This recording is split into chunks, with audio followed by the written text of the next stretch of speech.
last video, we recapped Kirchhoff's rule. So here was the junction rule. The junction rule shows us about the current in a circuit and says that the current that enters a junction has to also leave the junction. Remember that Kirchhoff's junction rule is a restatement kind of conservation of charge, that just by having the electrons in the circuit go through a junction, we can't get rid of electrons or create new electrons. And here's Kirchhoff's loop rule. Basically says that the sum of the voltage across each of our circuit elements has to add up to the battery's voltage. So for our series circuit, the voltage for each of the light bulbs, if we were to measure the voltage across each of those light bulbs, they'd have to add up to the battery's voltage. Versus in our parallel circuit, each bulb is on its own loop, so each bulb gets the full battery voltage. And Kirchhoff's loop rule is a restatement of conservation of energy, because a battery is the source of energy in our circuit, and we can't have more or less energy than the battery is supplying. So we're going to try this in a problem.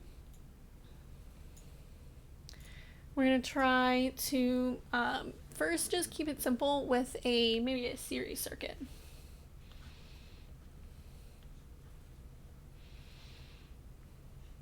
So let's do 3 light bulbs. Remember that the 2 lines, one longer, one shorter, is the symbol for the battery, and then the loop with the circle is the symbol for a light bulb. So when I analyze a circuit, I like to set up what's called a VIRP table. V, I, R, P.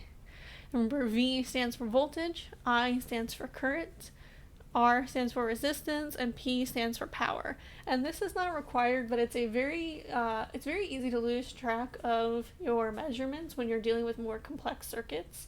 So I think it's helpful to organize your data, and a lot of times with multiple choice questions, it helps you answer more than one question in one table. So a lot of times on the AP exam, they'll have maybe 3 questions on one circuit.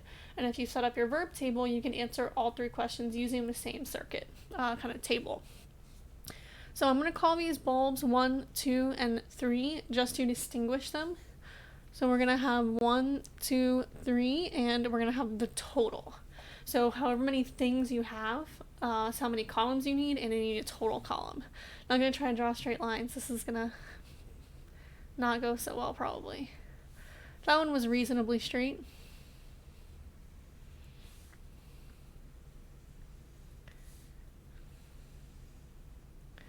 Alright, that wasn't so bad. Alright, so now for numbers. We'll do numbers with this one. Let's give some things numbers. Let's make this a 3-volt battery, and let's make our resistances, let's just make them 1 ohms, 2 ohms, 3 ohms, just for ease. So we're going to fill in our nodes on our table. So this is 1 ohm, 2 ohms, 3 ohms, and this is 3 volts total. So a lot of times the first thing you need to do with a circuit is figure out the total resistance. When you're trying to find the total resistance for a series circuit, you just add the sum of all of your resistors. So we just do 1 plus 2 plus 3, easy, 6 ohms. It's going to be a little different for parallel, but for series, it's that easy. So we're going to be using a kind of mix between Kirchhoff's loop rule, the Kirchhoff junction rule, and then Ohm's law and the equation for power. So those are kind of 4 things we need to analyze a circuit. So as soon as you know 2 things in a column, you can figure out the third. So we can figure out the current by doing, well, V equals IR. So I equals V divided by R. So we can do 3 divided by 6 is 0.5 amps. So that's our current. Now I'm going to think about my junction rule. Are there any junctions? Is there anywhere where our current has to divide in this circuit? The answer is no. So if there's no junctions, our current will be the same everywhere. Each gets that 0.5 amps. So as soon as we know 2 things in a column, we can figure out the third. So we know all of the currents. So we can figure out the voltages. How many volts does each bulb get? So 0.5 times 1 is 0.5 watts, or volts. So bulb 1 gets 0.5 volts. 0.5 times 2 is 1 volt. And then 0.5 times 3, 1.5 volts. So we used the junction rule to figure out the current, and then we used Ohm's law to figure out each voltage. Now what I like to do is double check that this checks out with my other rule, which we have not used the loop rule. And the loop rule says that the sum of the voltages has to add up to the battery voltage. So we can check our answer by saying the sum of all of our voltages, voltage 1, voltage 2, voltage 3, has to add up to the battery voltage. So 0.5 plus 1 plus 1.5 equals 3. So this checks out via the loop rule. So the last thing we can do is figure out the powers. Power is I times V. So 0.5 times 0.5, 0.25 watts.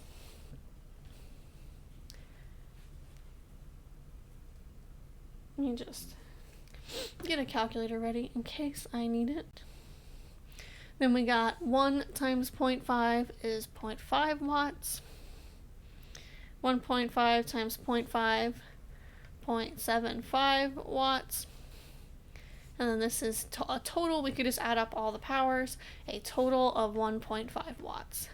And remember, power tells you brightness. So I feel like questions really like to ask you about the brightness of the bulbs, and brightness does not depend on current or voltage by themselves. Power determines brightness. So the brightest bulb here would be bulb 3 because it uses 0.75 watts. Bulb 2 would be the second brightest, and then bulb 1 the least bright. So yeah, there's a simple series circuit. Let's do the same thing but with a parallel circuit, and then we'll take a break. So we're going to do the exact same circuit, the exact same 3 bulbs, but arrange them in parallel.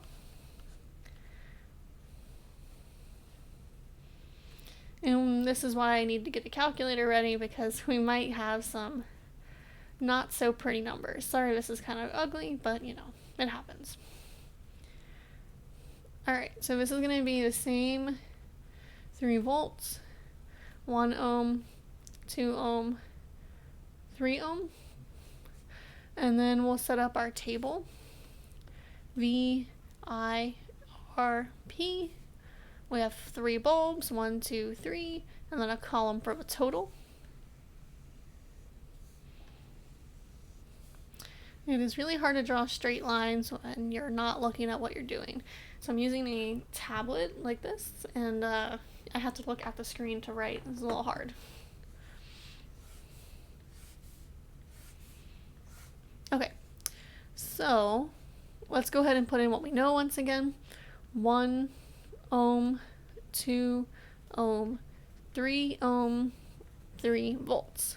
So finding the total resistance in a parallel circuit is a little more difficult, because when you add more resistors in parallel, you are decreasing the overall resistance, or you're increasing the overall current. Remember when we did a lab, our bulbs were going to be a lot brighter when they were connected in parallel, and we measured our current was more. So our equation for finding the total resistance in parallel is 1 over the total in parallel is the sum of 1 over all of your resistors. So you have to add their reciprocals. So I feel like I'm kind of encroaching on camera territory, so I'll just scroll down. 1 over our total resistance is 1 over 1 plus 1 over 2 plus 1 over 3. And I'm going to do some common denominator stuff. So let's see, our common denominator would be 6. So we would say 6 over 6 plus 3 over 6 plus 2 over 6, 9, 10, 11. So this would be 9, 10, 11 over 6. Or our total resistance would be 6 over 11.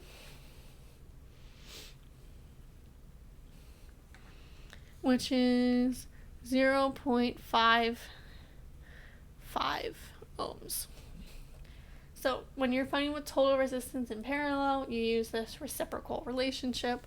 Our total resistance will always be less than our individual resistors, because when you are adding more resistors in parallel, you are increasing the total current.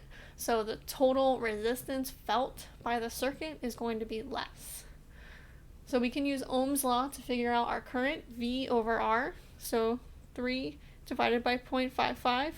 I rounded this a little bit, so we might end up with a slightly weird answer, but that's okay.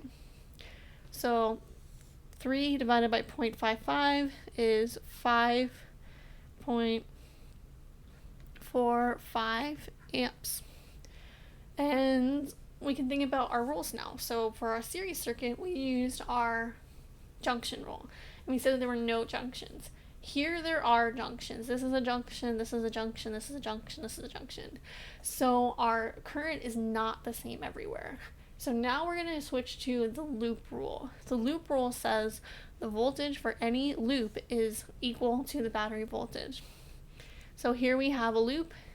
We have a loop that goes through this bulb, and we have a loop that goes through the outer bulb.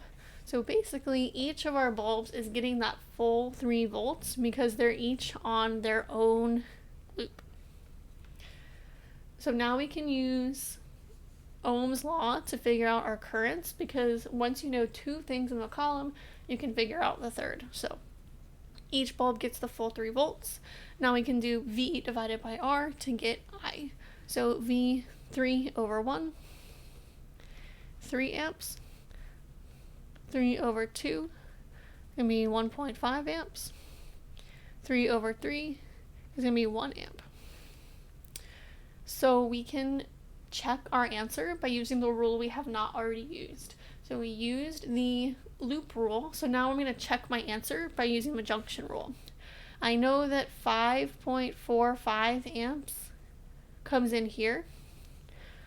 I know that 3 amps goes this way. So how much has to go this way? Our numbers might be slightly off because we rounded, but 2.45 or 2.5 should go the other way, which is correct because we're going to have 1.5 go this way and 1 go this way. So we're off by 0.5 because I rounded. If we didn't round, we would get exact, but this checks out via the junction rule, because whatever comes into this junction exits by going these 2 ways. So lastly, we're going to do our power, I times V. 3 times 3 is 9 watts. 3 times 1.5 is 4.5 watts. 3 times 1 is 3 watts. And then the total is 16.5 watts. And that's a big difference. If you look at our bulbs, before bulb 1 was the least dim and it only used 0.25 watts. Now bulb 1 uses 9 watts in parallel. So we're going to get quite different answers whether our circuits are in series or parallel. We're going to have a big difference in how bright our bulbs are, and a big difference in how much total current our circuit has, and a big difference in how much total power our circuit uses. Here our circuit used 16.5 watts total. Up here it only used 1.5 watts total. So we will look at combination circuits next. Maybe we'll do another practice with some simple circuits, a simple series and a simple parallel. But then the last thing we have to do is take a look at how do you do this if you have some stuff in series and some stuff in parallel.